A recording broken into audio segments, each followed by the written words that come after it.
पिछले वीडियो में हमने वेन रेखा चित्र पढ़ा था, जिसमें मैंने आपको यह बताया था कि निरपेक्ष न्याय वाक्य या निरपेक्ष न्याय युक्ति की जांच वेन आरेख के माध्यम से कैसे की जाती है। वहां हमने जो पिछला वीडियो था वहां हमने ये सीखा था कि वेन आरेख का चित्रण कैसे किया जाता है, वेन डायग्राम का चित्रण कैसे किया जाता है। आज हम वीडियो की इस श्रृंखला में जो आज का वीडियो है उसका विषय रहेगा, उसी को आगे बढ़ाते हुए हम और अधिक उदाहरण लेते हुए वेन डायग्राम को सीखेंगे। तो पिछले वीडियो में मैंने आपको जैसा पहले बताया था, हमें वेन आरेख करते समय क्या क्या याद रखना है। पहला, हमें रेखा चित्र याद रखने हैं ए, ई, आई और ओ के। दूसरा हमें क्या करना है, दूसरा हमें यह करना है कि जो चार स्थितियां थी वो हमें चारों याद होनी चाहिए। कौन कौन से फिगर्स बनते हैं, कौन कौन से नहीं बनते। आज के इस वीडियो में हम यही जानने का प्रयत्न करेंगे कि इन चारों स्थितियों के साथ अवस्था और आकृति का प्रयोग करते हुए वेन आरेख किस प्रकार बनाए जाते हैं या उनके माध्यम से किस प्रकार निरपेक्ष न्याय युक्ति या निरपेक्ष न्याय वाक्य की वैधता का परीक्षण किया जाता है। मैं यहाँ एक एग्जाम्पल ले रहा हूँ। एग्जाम्पल है, पहला आधार वाक्य है, कुछ गणितज्ञ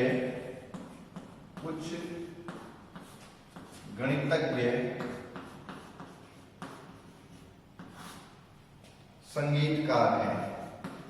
कुछ गणितज्ञ संगीतकार हैं। यहाँ एक मिनट, सॉरी, मैं इधर से आराम करता हूँ ताकि वीडियो की स्क्रीन ना कटे और पूरा वीडियो एक साथ आ जाए।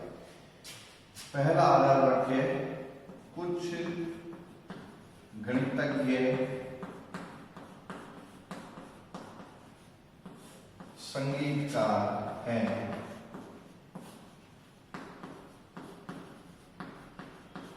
दूसरा आधार वाक्य, कुछ तर्कशास्त्री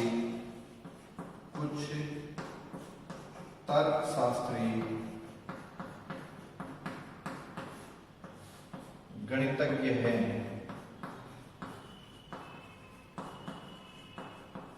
और तीसरा फिर निष्कर्ष, अतः कुछ गणितज्ञ कुछ तर्कशास्त्री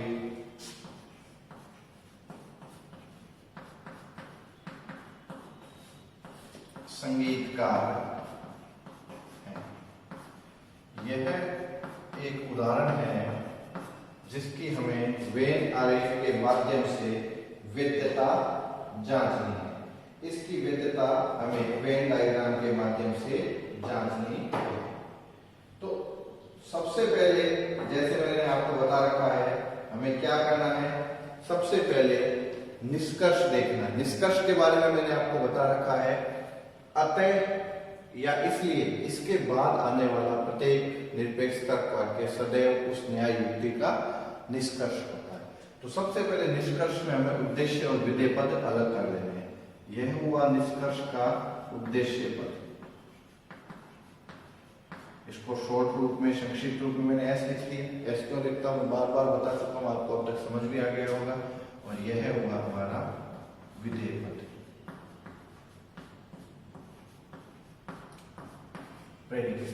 उद्देश्य और विधेय आपको बताने की आवश्यकता नहीं है। उद्देश्य क्या है जिसके बारे में बात की जाती है, और उद्देश्य के बारे में जो कुछ कहा जाता है वो विधेय पद। इसके साथ मैंने आपको बताया था कि निरपेक्ष तर्क वाक्य में जो निष्कर्ष का उद्देश्य और विधेय है वो पूरी न्याय युक्ति में क्या कहलाता है, उद्देश्य और विधेय कहलाता है। ये विधेय पद यहाँ विधेय है तो यहाँ भी विधेय ही होगा।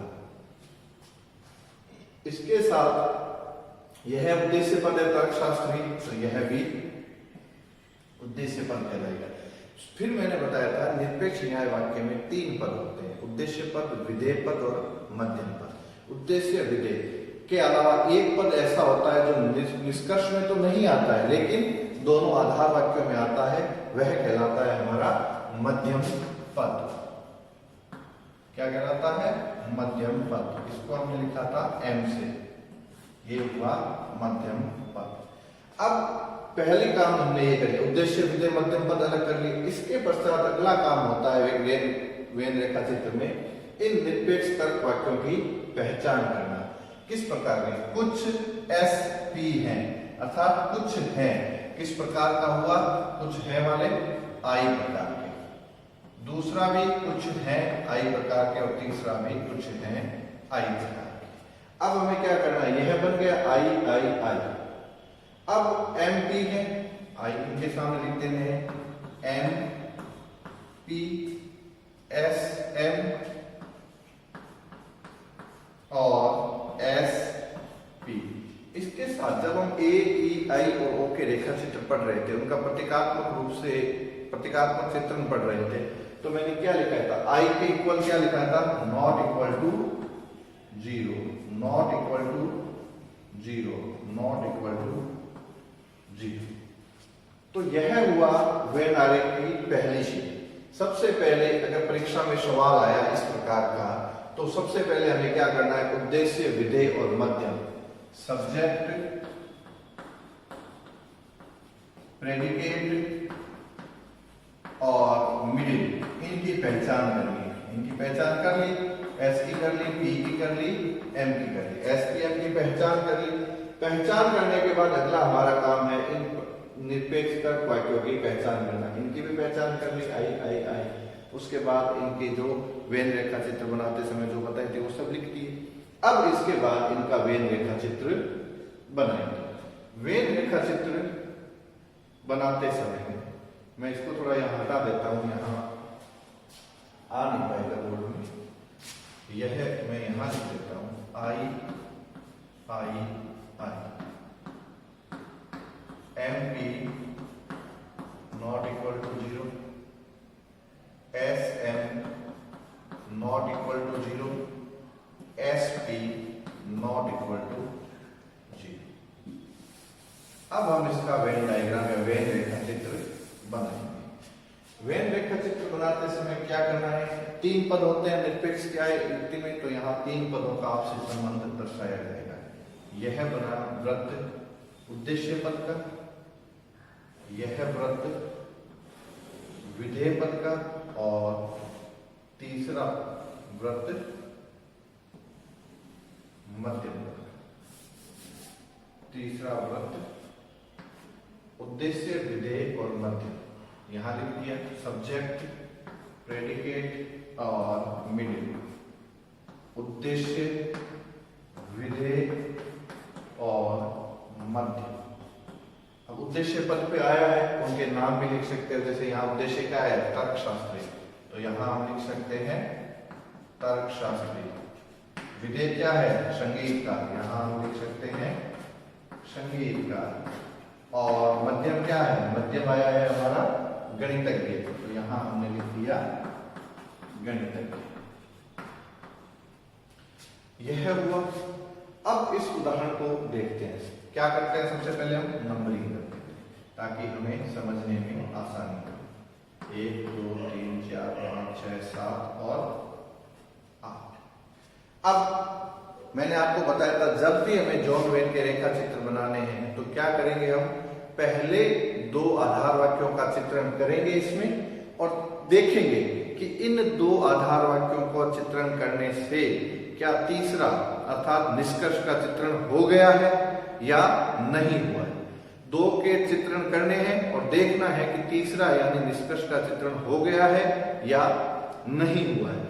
अगर हो गया है तो वो वैध होगा, नहीं हुआ है तो अवैध होगा। फिलहाल अभी जिस प्रोसेस में आप लोग चल रहे हैं, हमें वैलिड इनवैलिड के तक नहीं जाना है। हमें अभी क्या करना है? हमें अभी यह जांच करनी है क्या हम चित्र बनाना, जॉन वेन के रेखा चित्र बनाना सीख गए। पहले सीखना है, जब हम अच्छे से सीख जाएंगे तो हम वैध अवैध में भी जाएंगे। सबसे पहले हम सीखते हैं। देखिए पहला एम पी का कॉमन भाग 0 के बराबर नहीं है, यही था आई का। आई में क्या था? कॉमन भाग नॉट इक्वल टू 0। ए में क्या था? एस का वह भाग जो पी में नहीं है। ई का मतलब एस और पी का कॉमन भाग, आई में एस और पी का कॉमन भाग, और ओ में एस का वह भाग जो पी में नहीं है। आई और ओ में कुछ सदस्य होते हैं और ए और ई में रिक्त दिखाना होता है, खाली दिखाना होता है।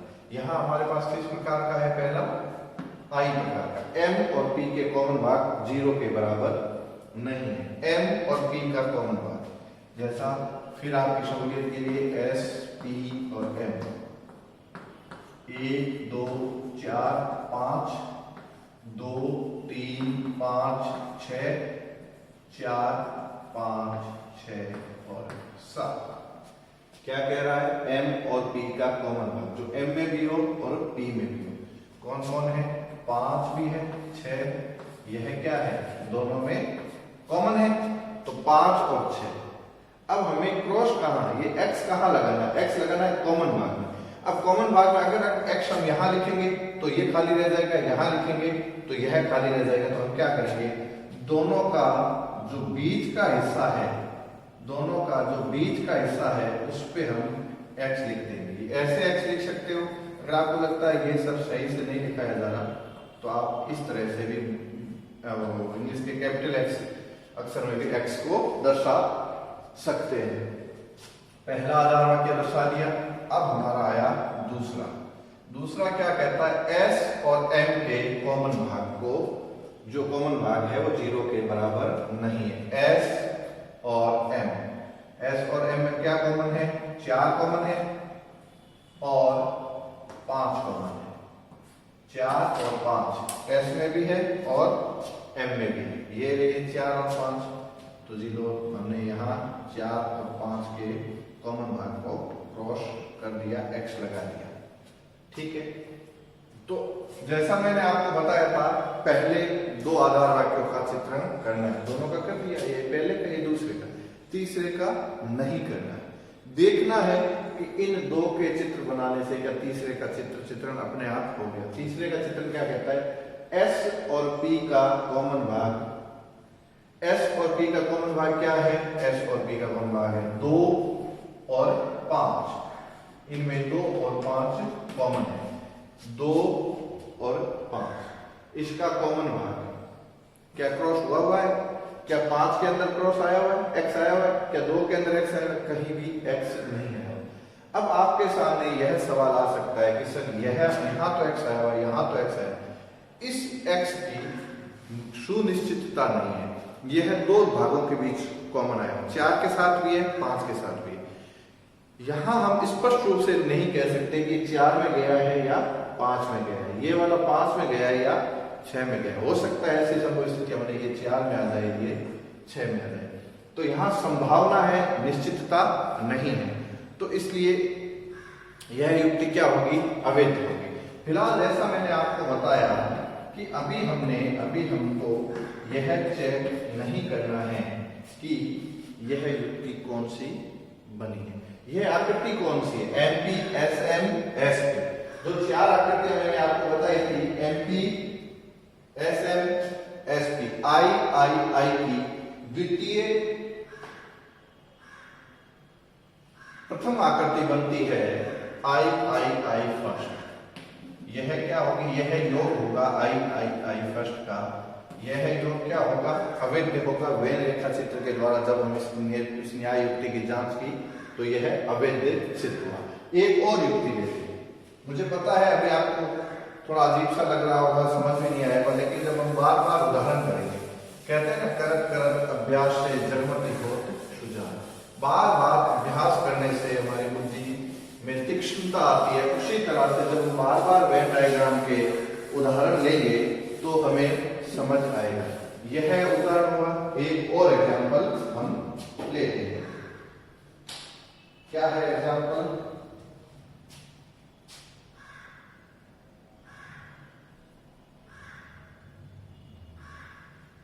एक और लेते हैं।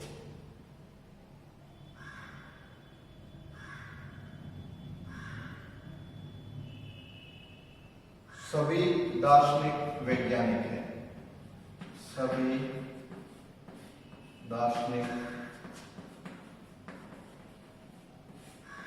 वैज्ञानिक हैं।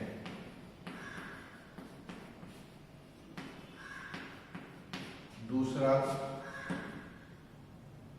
कुछ दार्शनिक गणितज्ञ हैं, कुछ दार्शनिक, गणितज्ञ है।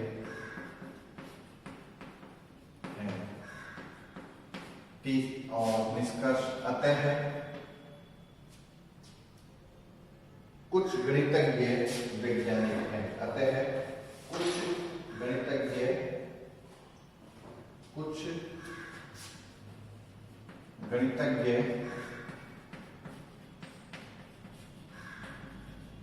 वैज्ञानिक है।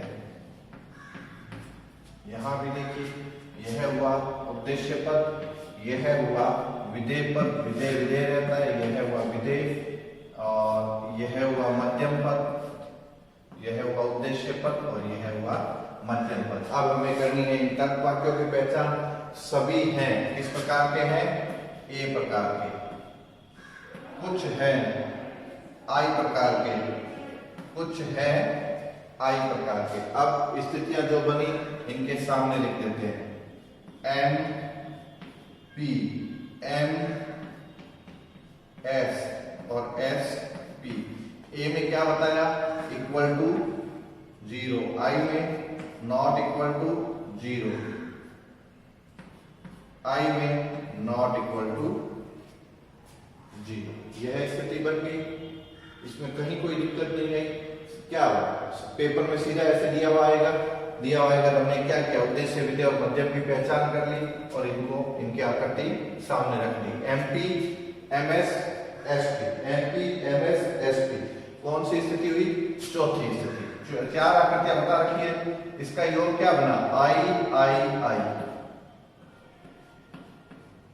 फोर्थ, या इसको ऐसे भी लिखते हैं आई आई आई फोर्थ। दोनों ही सही है। यह क्या हुआ? न्याय युक्ति का योग। योग में मैंने बताया था मूड जिसको कहते हैं, अवस्था जिसको कहते हैं, क्या है? न्याय वाक्य में आधार वाक्य और निष्कर्ष की व्यवस्था। ये व्यवस्था रही, 2 आधार वाक्य और उसके पश्चात निष्कर्ष। तो चलिए अब हम इसका भी वेन डायग्राम बनाते हैं। इसको यहां लिख देते हैं A I I, M P equal to 0, M S not equal to 0, S P not equal to 0। और यहां हम वापस वेन डायग्राम बनाएंगे। वही प्रोसेस अपनानी है, कुछ भी नया नहीं करना है। उद्देश्य, विधेय और मध्यम, इन तीनों के व्रत बनाने हैं। यह हुआ उद्देश्य पद का, यह हुआ विधेय पद का, और यह हुआ मध्यम पद का। उद्देश्य, विधेय और मध्यम, इनके नाम लिख दिए। गणितज्ञ, वैज्ञानिक और दार्शनिक, तीनों के लिख दिए। तीनों की नंबरिंग कर दी, 1 2 3 4 5 6 और 7। वही वापस एस पी एम 1 2 4 5 2 3 5 6 4 5 6। यहां एक बात ध्यान रखनी, यह जो लिख रहा हूं मैं नंबरिंग करके, यह परीक्षा में आपको नहीं करनी है। क्यों नहीं करनी है? यह मैंने आप लोगों की सहूलियत के लिए, ताकि आपको आसानी से समझ आ जाए, इसलिए यह एक अंकों के द्वारा इनके हिस्सों का निर्धारण किया है। यहाँ आपको परीक्षा में ये वाला प्रोसेस नहीं करना है। अगर किसी ने गलती से कर दिया कुछ नहीं है, लेकिन ध्यान रखना है, कोशिश यही करनी है, हमें यह प्रोसेस नहीं करनी है। अब देखिए, m का वह भाग जो p में नहीं है 0 के बराबर है। m का वह भाग जो p में नहीं है। m के कौन से भाग p में नहीं है? 4 और 7। ये तो कॉमन है, 4 और 7 m के वह हिस्से हैं जो p में नहीं है। मध्यम के वह भाग जो विधेय में नहीं है, मध्यम के वह भाग जो विधेय में नहीं है, उनको खाली दिखाना है, रिक्त दिखाना है, 0 के बराबर दिखाना है। तो क्या करना है? हमें उसको छायांकित कर देना है, शेडेड कर देना है। तो लो जी, हमने इसको शेडेड कर दिया जी, हो गया।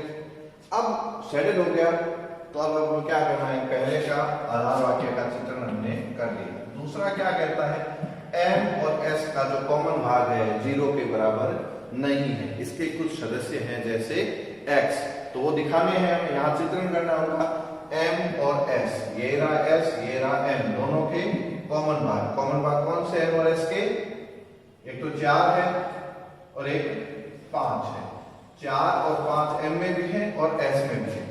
तो अब देखो ऐसे प्रश्नों में क्या करना है, अब क्रॉस आना कहां चाहिए, 4 और 5 के बीच में आना चाहिए, लेकिन यहां क्या करना है हमें, 4 और 5 के बीच में आना चाहिए, लेकिन 4 को हमने पहले से क्या बता रखा है, 4 तो जी खाली है, इसमें कोई भी मेंबर नहीं है, तो क्या होगा 4 में ये क्रॉस नहीं रहेगा, तो ये क्या होगा, क्रॉस यहां से खिसक कर 5 में आ जाएगा।